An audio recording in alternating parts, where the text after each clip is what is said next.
Hi, and welcome to the next Robservation. For decades now, we've been told how important employee engagement is. Companies do surveys and they do corrective actions if the survey says it's too low. They give refreshers on how employees should engage. It goes on and on. Heck, I've even seen companies coach their employees on how to answer the engagement survey. What I want to talk about today is leader engagement. More specifically, how leaders engage to ensure that there is a shared vision and values set amongst the leadership and the workforce. My observation is that many companies ask their leaders to go out and observe work and to coach on that work on what they see.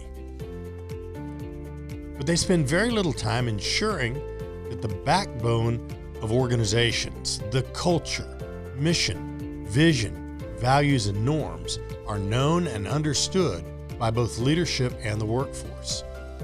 As you may remember, I'm an ex-operator, so I tend to approach things from an operator's perspective. I'm not saying that leaders shouldn't spend field time observing and coaching, but let's face it, when you were watching me, I was paying attention to not getting caught doing the things that you were watching for me to do that you would potentially coach me on. It was distractive. It wasn't true to how I perform when you're not standing there. And frankly, conflict alert, I took a lot of what you said with a grain of salt, since you either have never done my job, certainly have never done this task, or it may have been a long time.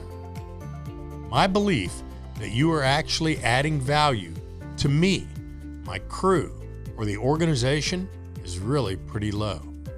I tried to remember this when I got into a position of leadership. Organizations spend far too little time preparing leaders to perform and document effective values-based engagements. Leaders can go out and watch work and perform method-based observations, and they should. But they also need to understand the limitations on these observations and understand the validity of the data gathered and how that data might be used or misused. A leadership team may need to watch hundreds of tasks before they can find a mission, vision, value, or goal mismatch that is actionable by the organization. They may go out and watch method, collect the data, look at the data, analyze the data. It could be months.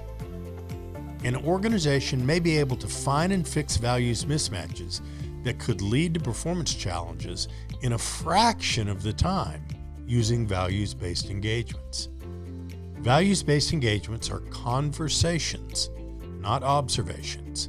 They're intended to both collect the workforce thoughts and ideas on missions, visions, values, and goals, and to give the leader's perspective on these things in order to identify where they match and where they don't. Take the organization that has life-saving rules or some variation of that. Do the leaders really know if the workforce believes that these are in place to help them be safer? Or do they think and believe that these rules are only there to catch them and discipline them? Leaders should spend about 50% of their time in the field doing values-based engagements instead of method-based observations.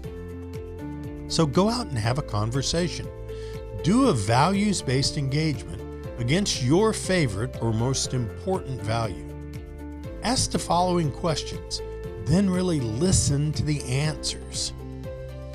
How does the mission, value, or goal impact you and make you go home safely? How did your supervisor, superintendent, general manager, or me show that they believe in this value, mission, or goal? How many times do they talk about it? Or how many times do they visit and have a chat with you about it?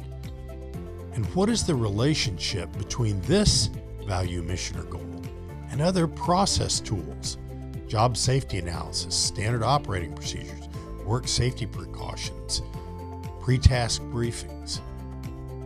Ask those questions and collect the information from a few groups or individuals, then share what you learn with your leadership team.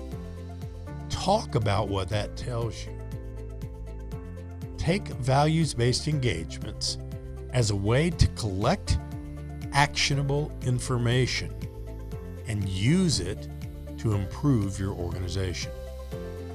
Please like and share this Robservation, and remember, intentional leadership starts with you.